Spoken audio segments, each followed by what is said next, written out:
People want to see personalized content. That is a universal fact. Consumers tend to be more receptive to a brand that speaks their local language, or that offers them the choice to view location-based content. When it comes to different stores serving different countries, you can redirect your customers to the local store by using their IP address. Why should you do this? Because this way you can enhance your user's site experience, decrease bounce rates, and thus increase conversions.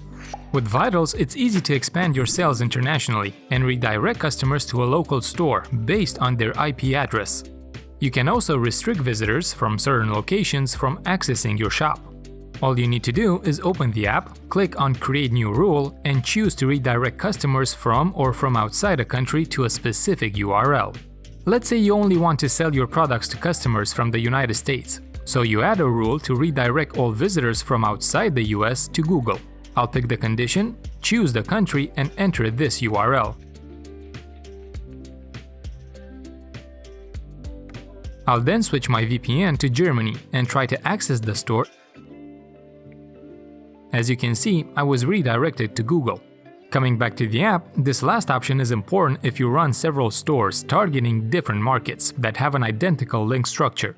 We don't actually have a French domain for our store, but for argument's sake, let's say that our demo store has a twin brother, targeting people in France, and we want to allow customers checking out a product to land on the same product's page on the French store.